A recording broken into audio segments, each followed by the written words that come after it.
আছো তোমরা সবাই? আশা করছি সবাই খুব ভালো আছো। আমি দীপা, আমার নতুন আরও একটি ঝলমলে ব্লগে তোমাদের সকলকে জানাই অনেক স্বাগত, অনেক ভালোবাসা। দিনটা হলো আজকে বৃহস্পতিবার, আর বৃহস্পতিবার দিনটা আমার কাছে অনেক স্পেশাল। লক্ষ্মীবারে কিন্তু আমি একদম ভোর ভোর উঠে যাই আর সংসারের সমস্ত কাজ কিন্তু একটার পর একটা করতে থাকি। তো এখনও পর্যন্ত সবাই ঘুমোচ্ছে, আর এখন ঘড়িতে ওই 6টা সাড়ে 6টার মতন বাজবে আর কি। সকালে বলতে গেলে এক প্রকার ওই ঝাড়ু হাতে নিয়েই কিন্তু কাজকর্ম শুরু হয়। এই যে কাজ চলতে থাকবে সেই রাতে শোয়া অবধি কিন্তু টুকটুক করে কাজ চলতেই থাকে। তো এখন এই তো মেন বারান্দাটা ঝাড় দিয়ে দিচ্ছি, আর এই সামনেটা এটা তো মেন রাস্তা আর কি, তো ওই জায়গাটা তো ঝাড় দিই না, মোটামুটি এই সিঁড়ির এই জায়গাগুলো একটু ঝাড় দিয়ে দিলাম। তারপরে এই বারান্দাটা, ঘর বারান্দা সমস্ত কিছু আর কি ঝাড় দিয়ে দেবো।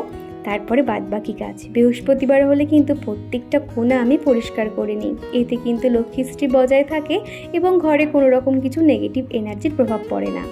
তো এখন সমস্ত জায়গায় ঘরফর ঝাড় দিয়ে দিয়েছি, আর এরই মধ্যে কিন্তু চিকু আর চিকুর পাপাও উঠে পড়েছে। তো এখন চিকুর পাপাকে চা বানিয়ে দিয়েছি, আর চিকুকে দুধ আর বিস্কুট দিয়ে বললাম ওকে তুমি খাইয়ে দাও, আর সেই ফাঁকে আমি ঘরটা একটু পরিষ্কার করে নিতে পারবো তাহলে। তো এই তো এখন দরজা জানালাগুলো খুলে দিচ্ছি, আর এখনও পর্যন্ত রোদ উঠেছে, তবে হালকা। বেলার দিক থেকে যে কী পরিমাণে রোদ উঠছে না, মানে থাকাই যাচ্ছে না। মোটামুটি 10টার পরে তো স্নান করলে মনে হয় যেন গরম জলে স্নান করছি, ট্যাঙ্কির জল এত পরিমাণে গরম হয়ে থাকে। আর আমার ঘরে এই বিছানাটা তো দেখলে খুব একটা কিন্তু অগোছালো হয় না, তার একটা কারণ আছে। আমি কিন্তু বিছানার নিচে আরও একটি পুরাতন বেডশিট পেতে রাখি, যার জন্য কিন্তু এদিক ওদিক হয় না। আর এমনিতেও তো সুতির চাদর তো অনেক ভালো, খুব একটা সরে যায় না। আর এই বিছানার ধারে তোষকের নিচগুলো না হাত দিয়ে গুছতে খুব হাতে লাগে আঙুলগুলোতে, সেই জন্য কী করেছি একটা চিরুনি দিয়ে এইভাবে করে নিয়েছি। খুব সুন্দর কিন্তু টান টান থাকে, হাত দিয়ে করলে জানা ভালো হয়, এই চিরুন দিয়ে দেখছি আরও ভালো হচ্ছে। আর আমার কোনো এক বন্ধু বলেছিলে এই বালিশের কভারগুলো আমি কোথা দিয়ে কিনেছি, কি জানো তো? নর্মাল সাদা কভার কিনেছি, কিনে এরকম সুতোর কাজ করে নিয়েছি। এইগুলো আমি বিয়ের আগে এই ডিজাইনগুলো করেছিলাম। তো এই কভারগুলো না আমার খুব ভালো লাগে জানো তো। তো এখনও দুটো পাশ বালিশের কভার রয়েছে, সেগুলোতে ভাবছি সুতোর কাজ করব নাকি ওই ফেব্রিক কালার দিয়ে এই ডিজাইন করব, সেটাই ভাবছি আর কি। আর সাদা জিনিস কিন্তু আমার খুব ভালো লাগে, তো সেই জন্য এই কভারগুলো আর কি কেনা হয়েছিল। আর এখন এই তো বালিশের কভারটা চেঞ্জ করে নিচ্ছি, আর এই যে কভারটা আগের যে বিছানার যে বেডশিটটা ছিল সেটার সঙ্গে সেটে তো সবই কাঁচা হয়েছে, শুধুমাত্র এটা বাকি ছিল। তো ভাবলাম এটা খুলে নিই।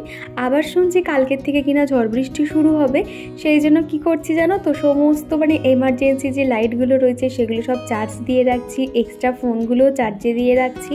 আর এখন থেকে ভাবছি জলগুলোও তুলে রাখবো, কেননা কারেন্ট না থাকলে তখন তো জল তুলতে পারবো না, সেই জন্য আর কি।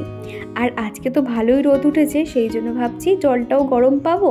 আর ঘরে এদিক ওদিক টুকটাক যা থাকে আর কি, বেঞ্চের উপরে যে কুশন কভারগুলো বা ল্যাপটপ ঢেকে রাখার যেগুলো কভার ব্যবহার করি সেগুলো ভাবছি সমস্তটাই ভিজিয়ে দেব। কেননা সপ্তাহে একটা দিন করে না আমি এগুলো একটুখানি কেচে নিই, কেননা উপরে একদম ঢাকা দেওয়ার জন্য রাখি, তো একটু কিন্তু ধুলো বসে, হয়তো সেটা খালি চোখে দেখা যায় না, কিন্তু সেটা যখন আমি সার্ফ জলে ভিজিয়ে দিই বেশ কিন্তু বুঝতে পারি ময়লা হয়। তো ভাবলাম সেগুলো এখন একটু পরে ভেজাবো, বাইরের দিকে রাখি, আর এদিকে ঘরের কাজটা সম্পূর্ণ করেই তারপরেই বার হব। আর আজকে তো বৃহস্পতিবার, সেই জন্য যে মানে ধরে ধরে যে মুছবো সেটা তো টাইম নেই, কিন্তু এই ডাস্টিং ক্লিনিংয়ের কাজ তো করতেই হবে। একদিন যদি বন্ধ দিয়েছি তাহলে ধুলোই ধুলোকার হয়ে থাকবে, সেই জন্য ভাবছি এরকম একটা হ্যান্ড ডাস্টার নিয়ে প্রত্যেকটা জায়গায় ধুলোগুলোকে বসতে দেবো না, এরকম আর কি। তোমাদের মধ্যে এক বন্ধু বলেছিলে দিদিভাই তুমি অনলাইন দিয়ে কী কী অর্ডার করছো সেগুলো আমাদেরকে অবশ্যই শেয়ার করো। কি জানো তো, আমি কিচেন আইটেম দুটো জিনিস অর্ডার করেছি, আর সেটা ঠিক আমি এখন দেখাতে চাইছি না, আমি কিচেন রিলেটেড একটা ভিডিও তোমাদের মাঝে আনবো, তো সেখানেই ভাবছি সেই প্রোডাক্টগুলো আমি অবশ্যই দেখাবো। আর এরই মধ্যে আর কি ঘরে এই যে লাল কার্টেনটা দেখতে পাচ্ছ, এরকমই আরও একটা কার্টেন অর্ডার করেছি, কেননা পাশের জানালাটা ফাঁকা লাগছে, দেখতে খুবই তো খারাপ লাগছে, সেই জন্য অর্ডার দেওয়া হয়ে গেছে, আজকালের মধ্যে এসে যাবে। আর এই দিকে জানালাতে যে কার্টেনটা লাগানো আছে বলে তো এত পরিমাণে হাওয়া আসে, এই টেবিলটার উপরে যা থাকে সমস্তটাই উল্টে ফেলে দেয়। তো সেই জন্য না ভাবছি পর্দাটাতে একটা যে ওই যে যাতে আটকানোর জন্য একটা ফিতে কিছু একটা হাতে বানিয়ে নেব। আর এই কার্টেনগুলোতে না ওরকম ফিতে নেই, যেটা ধরো তুমি মুড়ে রেখে দিলে পর্দাটা ওই সিস্টেমটা নেই। তো ভাবছি ওটা এরকম একটা কিছু বানিয়ে নেব। আর এই যে আর্টিফিশিয়াল ফ্লাওয়ার হ্যাঙ্গিংটা কিন্তু এই টেবিলের উপরের দিকটা লুকসটাই চেঞ্জ করে দেয়। এই হ্যাঙ্গিংগুলো কিন্তু ঘরের যে কোনো জায়গায় তোমরা রাখতে পারো, খুব সুন্দর লাগে দেখতে।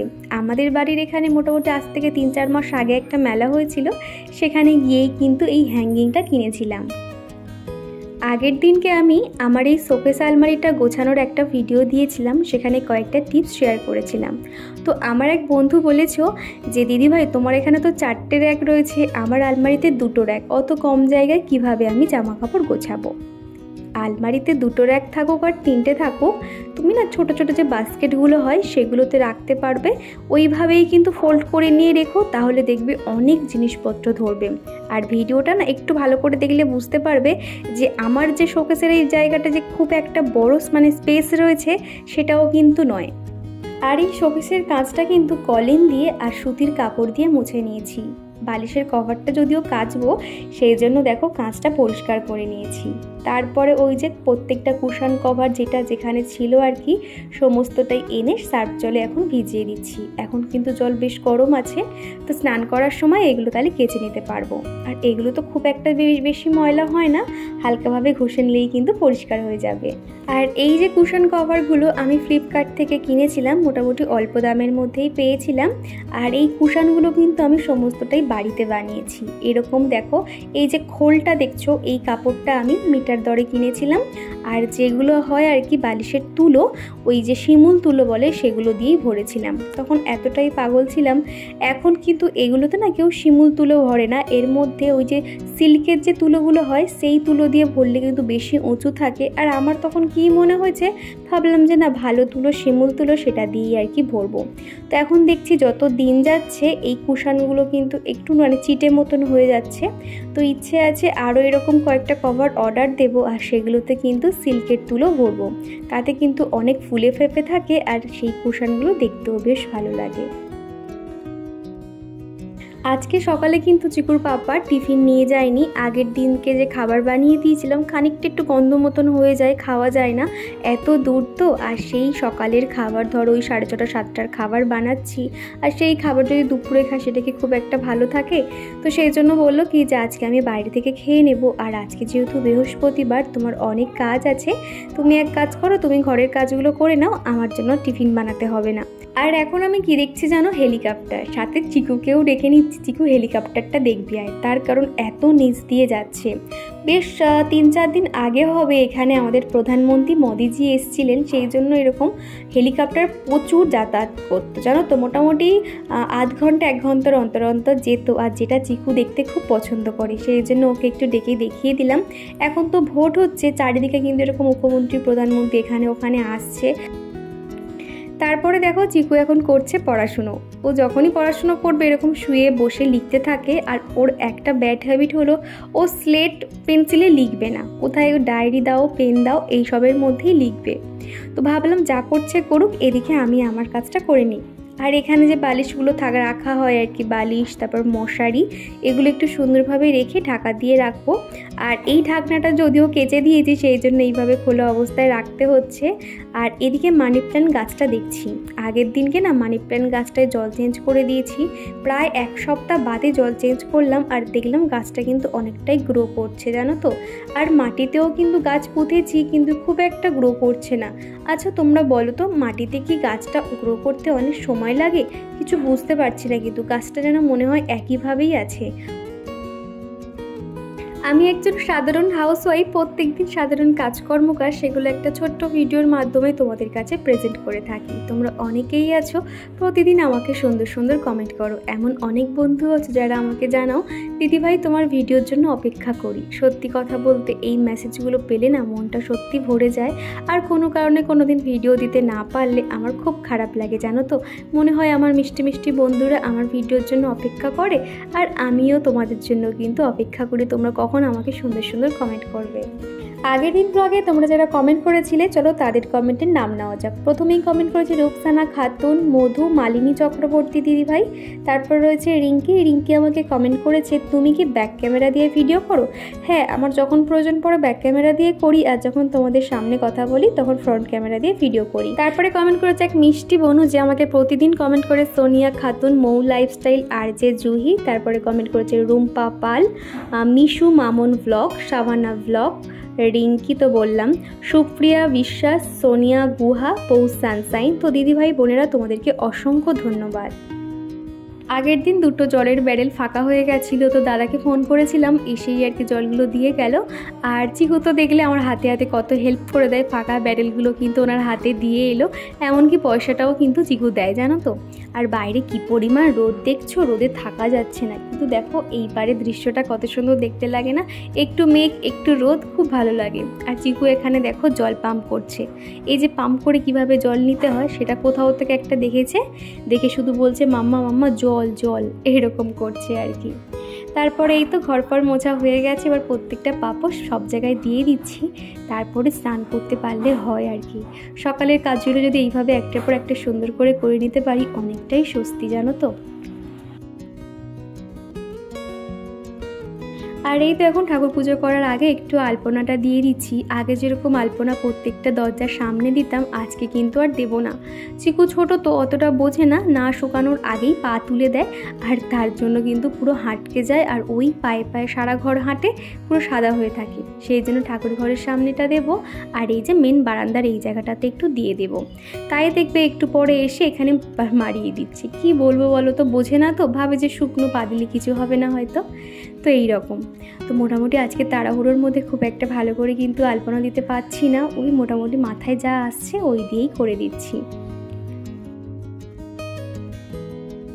আজকে তো বৃহস্পতিবার, তার মধ্যে আবার বুদ্ধ পূর্ণিমা। আজকের দিনটা কিন্তু অনেক ভালো, আর আজকের দিনে কিন্তু আকাশের দিকে তাকিয়ে রাতে চাঁদটা এত পরিমাণে ভালো লাগছিল না, কি বলবো তোমাদের, মনে হচ্ছে না তাকিয়েই থাকি, পুরো সাদা লাগছে, এত উজ্জ্বল চাঁদটা ছিল। তো এইদিকে না আজকে ভোলানাথকে কিন্তু আমি ঘি মাখিয়ে স্নান করাচ্ছি, আর আজকের দিনে কিন্তু ভোলানাথের ঘি মাখিয়ে স্নান করানো অনেক ভালো। আমি না এই জিনিসগুলো কিন্তু মানি, আগে এগুলো কিছুই মানতাম না, কিন্তু এই ছোটো ছোটো নিয়মগুলো মানলে যদি সংসারের সুখ সমৃদ্ধি বজায় থাকে, তাহলে এর থেকে ভালো কিছু হয় না। তো এই তো ঘি মাখিয়ে ভোলানাথকে স্নান করিয়ে দিয়েছি, আর এখানে উপর বেলপাতা আর ত্রিশূলটা দিয়ে দিচ্ছি। এক দিদিভাই আমাকে কমেন্ট করেছিলে এই বেলপাতাটা কোথা থেকে কিনেছি আর দাম কত নিয়েছে। এই যে রূপোর বেলপাতাটা না আমার শাশুড়ি মা আমাকে দিয়েছে, এটার দাম তো আমি ঠিক জানি না, তবে আমি যদি শাশুড়ি মার কাছে জানতে পারি তো তোমাকে অবশ্যই বলে দেব। মৌ লাইফস্টাইল আইডি থেকে দিদিভাই আমাকে কমেন্ট করেছিলে তোমার ভিডিও দেখলে অনেক এনার্জি পাই। সত্যি কথা বলতে তোমরা কতটা এনার্জি পাও জানি না, তবে কিন্তু আমি আমার রিয়েল লাইফে যেগুলো ফলো করি, যেই টিপসগুলো মানি, যেভাবে কাজকর্ম করি, এতে কিন্তু আমি অনেক স্যাটিসফাই, আর অনেক কিন্তু ভালো ঘটেছে আমার সঙ্গে। আর আমি যেগুলো অভিজ্ঞতা অর্জন করেছি সেগুলো তোমাদেরকে বুঝিয়ে বলি। জানি না কতটা তোমাদেরকে বুঝিয়ে বলতে পারি, তবে যা যা অভিজ্ঞতার সম্মুখীন হই সেগুলোই তোমাদেরকে বলি। আমার এই মন্দিরটা ছোট হলেও এই মন্দিরটা আমার কাছে অনেক প্রিয়, জানো তো। এই যে ঠাকুর রাখার একটা আমার এক বন্ধুর খুব পছন্দ হয়েছে, আর তুমি বলছো এগুলো তুমি দোকানে পাচ্ছ না, কি জানো তো, ওই বাড়িতে যে ফেরিওয়ালাগুলো আসে, ওই 30 টাকা 100 টাকা, ওনাদের কাছ থেকে আমি এই র্যাকটা কিনেছিলাম, আর এটার দাম নিয়েছিল 100 টাকা। নর্মাল দোকানে হয়তো একটু খুঁজলে পেয়ে যেতে পারো। তো এই তো আজকের এই দিয়ে ভিডিওটা শেষ করছি, তো চলো আজকের মতো টাটা।